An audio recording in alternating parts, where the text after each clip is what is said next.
Sarah Mitchell went from sleeping in shelters to becoming one of the most powerful CEOs in the tech industry. But fate had a twisted plan when she discovered that her new acquisition, a promising startup, was led by none other than James Cooper, the man who betrayed her and left her penniless 10 years ago. What started as a regular corporate takeover turned into a carefully orchestrated plan for revenge. However, as the layers of truth begin to unravel, shocking secrets emerge that will challenge everything Sarah thought she knew. Not everyone is who they seem to be, and revenge might come at a price higher than she ever imagined. Sarah Mitchell stood at the window of her penthouse office on the 47th floor of Mitchell Technologies headquarters, her reflection a testament to how far she'd come. Her tailored Armani suit and perfectly styled hair were a far cry from the homeless woman who once sought shelter in Chicago's underpasses. "Ms. Mitchell, the acquisition papers for TechVision are ready," her assistant Linda announced. "The CEO will be here for the final meeting at 2 p.m. Sarah's lips curved into a subtle smile. She had deliberately kept herself away from the preliminary meetings, ensuring her name was only mentioned as the mysterious CEO of Mitchell Technologies. She'd spent months orchestrating this moment, buying shares through shell companies, positioning herself for this takeover. 10 years ago, James Cooper had been more than just her boyfriend. He'd been her business partner. They'd started a small tech company together, using Sarah's inheritance from her grandmother. Then one day she discovered her accounts empty, the company dissolved, and James gone without a trace. She'd lost everything, ending up on the streets. But Sarah was nothing if not resilient. She'd rebuilt herself from scratch, starting as a coding freelancer in public libraries, slowly working her way up. Now at 35, she controlled one of Chicago's fastest-growing tech empires. "Perfect," Sarah replied to Linda. "Make sure the conference room is ready, and Linda, make sure security is on standby." The clock on her wall ticked steadily toward 2 p.m. Soon, James Cooper would walk through those doors, expecting to meet just another corporate CEO. He had no idea he was walking into a trap 10 years in the making. The elevator doors opened, and James Cooper strode into the conference room with the confidence of someone who thought he was still in control. His expensive suit and silver-streaked hair couldn't mask the shock that flashed across his face when he saw Sarah sitting at the head of the table. "Sarah?" His voice cracked slightly, briefcase nearly slipping from his grip. "Hello, James." Sarah's voice was winter cold. "Please have a seat. We have so much to discuss." She gestured to the chair farthest from her where documents lay waiting. The other executives shifted uncomfortably, sensing the tension. James slowly sank into the chair, his usual swagger replaced by visible unease. "As you can see," Sarah continued, pressing a button that projected TechVision's financials onto the wall, "your company has been struggling with some interesting accounting discrepancies." She clicked through several slides, each revealing carefully documented evidence of financial manipulation. James's face paled. "These are confidential internal documents. How did you—" "The same way you accessed my accounts 10 years ago, James." Sarah's smile never reached her eyes. "I learned from the best, after all." The room fell silent as other board members exchanged worried glances. What they didn't know was that Sarah had discovered something far more sinister than just James's past betrayal. Hidden in TechVision's code was a sophisticated program designed to siphon funds from unsuspecting investors, the same method he'd used to destroy her life. "This meeting isn't about a simple acquisition, is it?" James asked, his knuckles white against the armrest. "No, James, it's about justice." "Actually, Sarah, I've been waiting for this moment too." James's sudden calm demeanor caught her off guard. He pulled out his phone, pressed a few buttons, and every screen in the conference room flickered to life. What appeared made Sarah's blood run cold. Security footage from 10 years ago played silently. A younger Sarah entering codes into a computer late at night, transferring funds. But Sarah knew this wasn't possible. She'd never done this. "Deep fake," she said firmly. But James shook his head. "The FBI has had this footage for years," he replied. "I never stole from you, Sarah. I was trying to stop you from stealing from our investors. When I discovered what was happening, I had to act fast to protect our clients. But you disappeared before I could explain." The board members murmured among themselves. Sarah's hands trembled slightly, but her mind raced. Something wasn't adding up. She'd spent years tracking every detail of that night. "If that's true," Sarah said, her voice steady despite her racing heart, "then explain this." She pressed a button on her tablet, and new documents appeared on screen. These show that the stolen money was transferred to an account in the Cayman Islands, registered to your sister, Catherine Cooper. James's face went from confident to ashen in seconds. That's impossible. Catherine died 15 years ago. Sarah leaned forward, her carefully planned revenge suddenly taking an unexpected turn. Then perhaps you'd like to explain why I had coffee with her last week. The room erupted in chaos as security guards entered, but both Sarah and James knew this revelation was just the beginning of a much darker truth. The board members were hastily escorted out as Sarah and James faced each other across the now empty conference room. Security stood at attention by the doors. The tension was palpable, as two people who once trusted each other completely tried to process the revelation that they might have both been pawns in someone else's game. "Show me," James demanded, his voice hoarse. "Show me Catherine." Sarah pulled out her phone, scrolled through her photos and slid it across the table. The woman in the photo was unmistakably Catherine Cooper. Same green eyes, same distinctive scar above her eyebrow from a childhood accident. James gripped the phone so hard his knuckles turned white. "This is recent? Taken at the Drake Hotel. She's been working as their events director under the name Catherine Pierce for the past 3 years. James ran his hands through his hair, his composed exterior crumbling. "You don't understand. I identified her body myself. There was a car accident. Fire. They had to use dental records." Sarah's investigator instincts, honed by years of tracking James, kicked in. "Someone went to a lot of trouble to make you believe your sister was dead. The question is, why?" Suddenly, James's phone buzzed. His face went pale as he read the message. "What is it?" Sarah demanded. "It's from Catherine's old number. Dear brother, sorry for playing dead. Should have stayed that way. Check your company's servers. You have 10 minutes. Sarah grabbed her laptop, fingers flying across the keyboard. Her eyes widened in horror. "James, TechVision's firewall is being systematically dismantled. Someone's trying to access your quantum encryption project." "The Q code," James whispered. "If that gets out..." "What exactly is Q code?" "Something that could make cryptocurrency worthless overnight. Sarah, we've been played, all of us."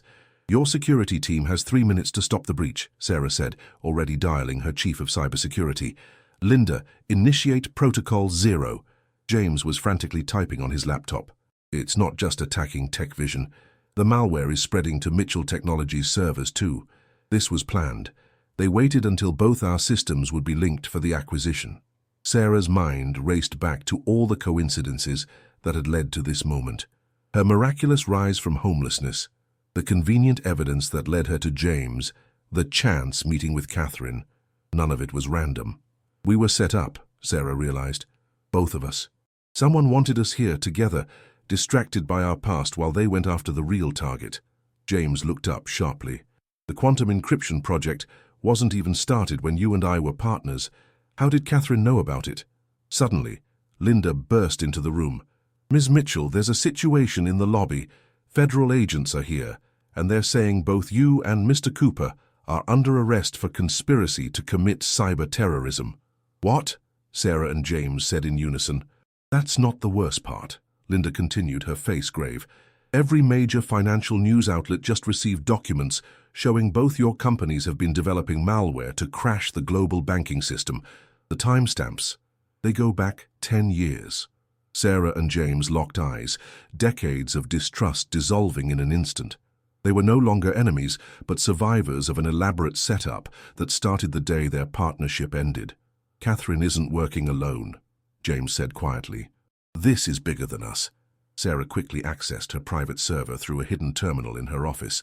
"I've been keeping a shadow backup of everything. If someone's been manipulating us for 10 years, there must be a trail." "The feds will be here any minute," James warned, standing guard at the door. Data flashed across Sarah's screen as she dug deeper. Suddenly she froze. "James, look at this. The code that framed me 10 years ago. It has a signature. The same signature that's in the Q code project." James leaned in, his face illuminated by the screen's glow. "That's impossible. The only other person who had access to Q code was..." His voice trailed off. "Who, James?" "Robert Maxwell. My mentor. The man who helped me rebuild after you. After I thought you'd..." He couldn't finish the sentence. Sarah's fingers flew across the keyboard.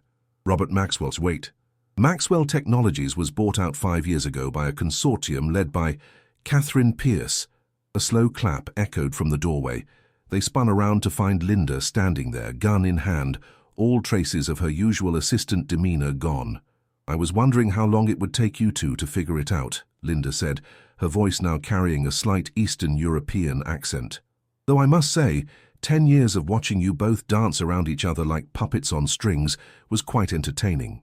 "Linda," Sarah whispered. "Linda died 3 years ago. I'm Catherine's right hand, and you two are now officially out of time."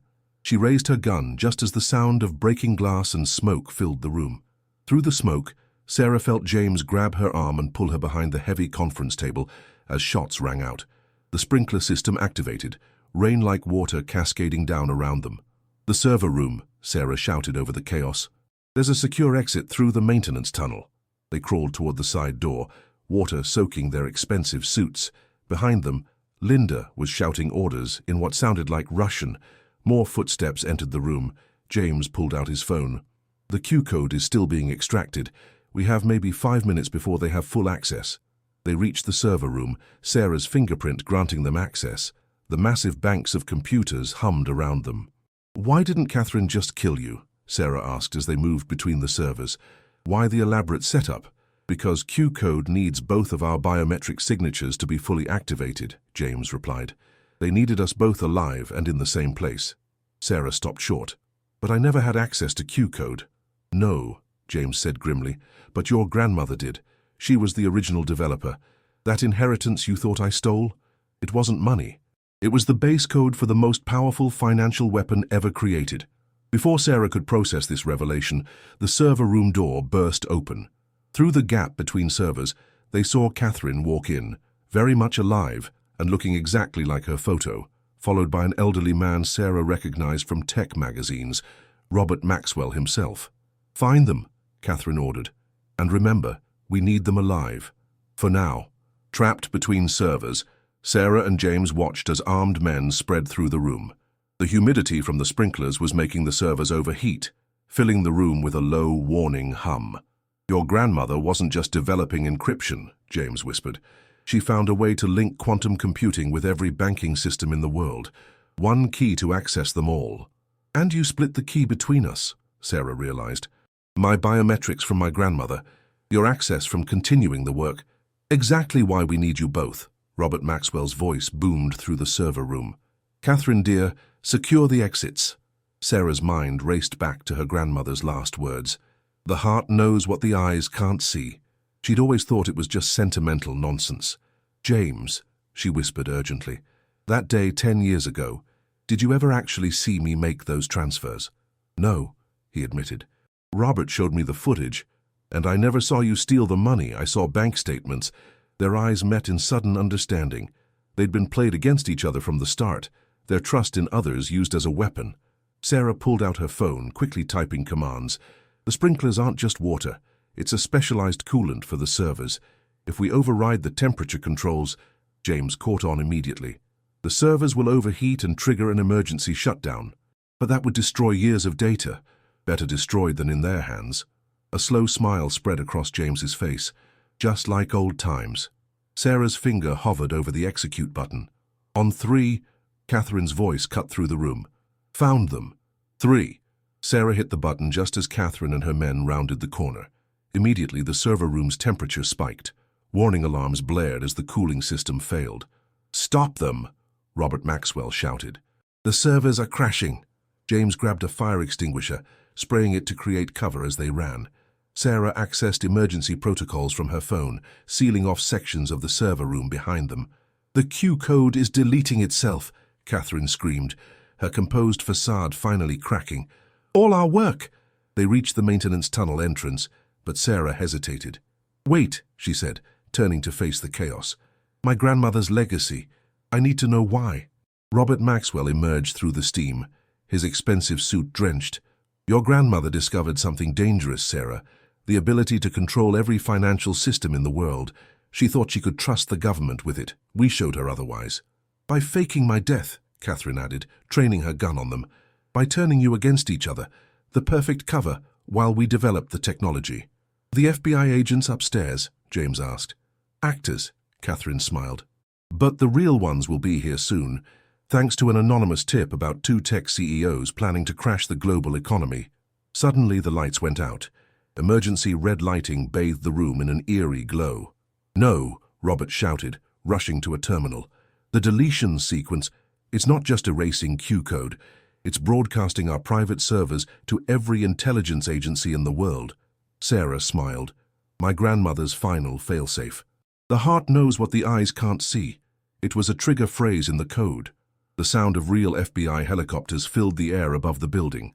Chaos erupted as the reality of their situation hit everyone. Robert Maxwell's carefully constructed, decade-long plan was unraveling in minutes. The server room had become a pressure cooker of failing equipment and rising steam. "Kill them both!"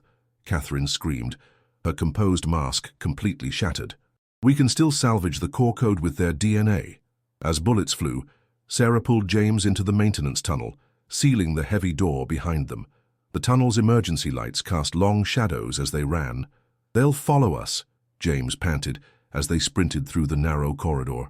"They can try," Sarah replied, accessing her phone one last time. "But first, they'll have to explain the contents of those servers to the FBI. 10 years of conspiracy, all documented, including the real footage of what happened the night we were separated." Above them, they could hear the chaos spreading through the building. The sounds of FBI teams breaching the upper floors echoed through the ventilation system. "Your grandmother," James said as they reached the tunnel's exit. "She knew this might happen? She knew someone was after her work.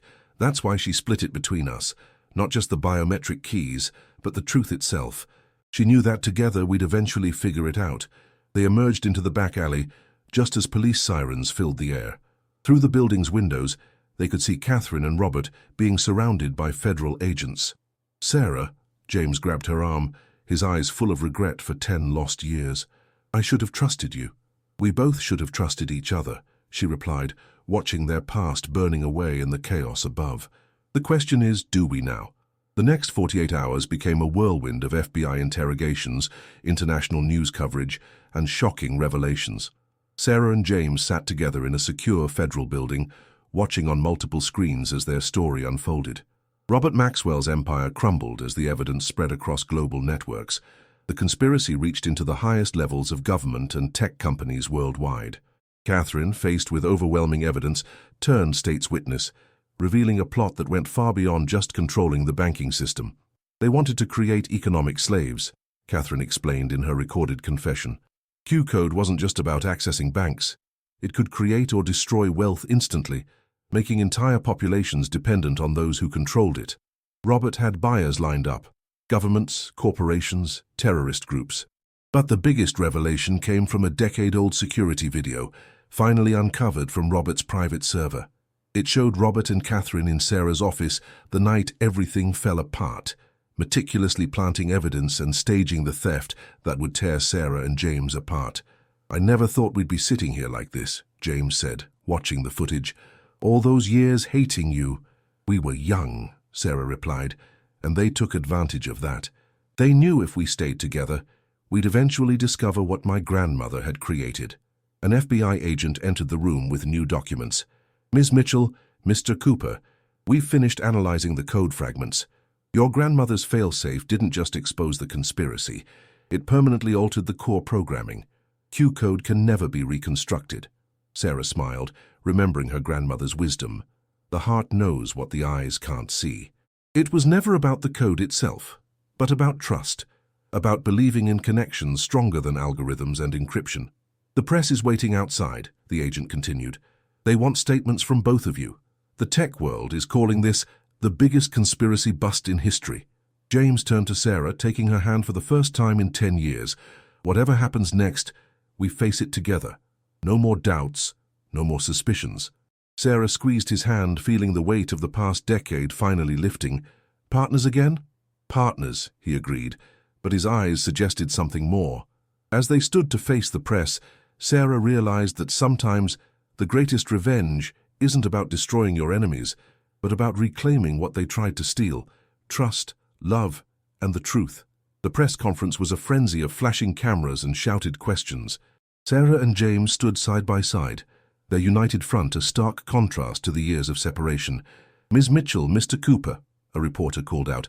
How do you respond to accusations that you were complicit in the early stages of Q-Code's development? Sarah stepped forward, her voice steady. We were pawns in a game much larger than ourselves, but today we stand here not as victims, but as witnesses to the power of truth.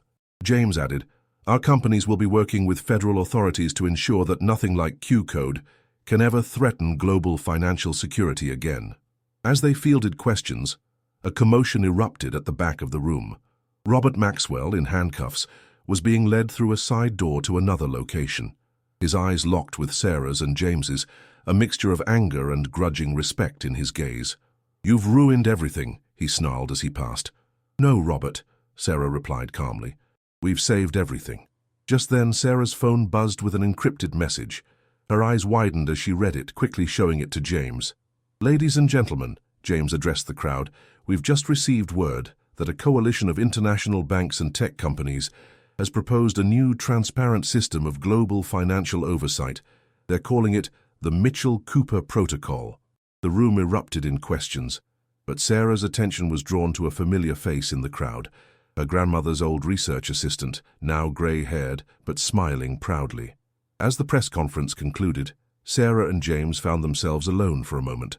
You know, James said softly, your grandmother once told me that the greatest encryption in the world isn't in any computer. It's in the human heart. Sarah turned to him, years of pain and mistrust melting away. She also said that true partnerships can withstand any firewall. Their eyes met, and in that moment they both realized that the most valuable code they'd decrypted wasn't in any server. It was the unspoken language between them. So, James smiled, ready to change the world again? This time, together. Sarah's answer was a kiss, 10 years in the making, witnessed by a room full of shocked reporters and flashing cameras. As they parted, Sarah grinned. I think we just gave them their headline. The world had been shaken, but for Sarah and James it was finally set right. In the months that followed, Sarah Mitchell and James Cooper became the faces of a new era in tech ethics and financial transparency. Their story of betrayal, perseverance, and ultimate redemption captured the world's imagination and inspired a global movement for corporate accountability. Mitchell Technologies and TechVision merged, not as a takeover, but as equal partners in a new venture dedicated to using technology for societal benefit.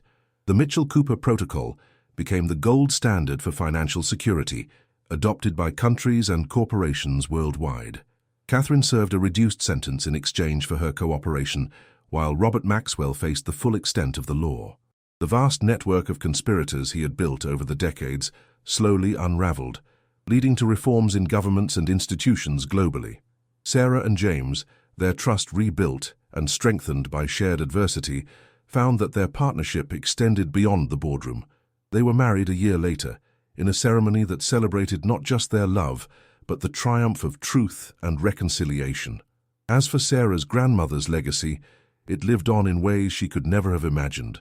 The couple established the Mitchell Foundation for Ethical Innovation, ensuring that the next generation of tech leaders would be guided by principles of integrity and social responsibility. In the end, what began as a story of homelessness and betrayal transformed into a powerful testament to resilience, forgiveness, and the enduring strength of the human spirit. Sarah and James had not only reclaimed their own narrative, but had written a new chapter in the history of technology and finance, one where transparency and trust were the most valuable currencies of all. And there you have it, folks. The incredible journey of Sarah and James, from betrayal to redemption, from homelessness to changing the world. We hope this story has kept you on the edge of your seat, and maybe even inspired you a little. Now we'd love to hear from you. If you enjoyed this tale of tech, intrigue, and second chances, please hit that subscribe button. It helps us bring more thrilling stories like this one straight to your screen. And hey, we're curious. On a scale of 1 to 10, how would you rate this story? Drop your rating in the comments below, and while you're at it, let us know where you're watching from. Are you in a bustling city like Chicago, or maybe somewhere on the other side of the world? Your feedback helps us craft even better stories for the future. So don't be shy. Rate, comment, and let us know what kind of stories you'd like to hear next. Remember, in the world of tech and business, just like in Sarah and James's story, you never know when your biggest challenge might become your greatest opportunity. Stay curious, stay resilient, and who knows, Maybe you'll be the star of the next incredible story we tell. Thanks for tuning in, and we'll see you in the next video.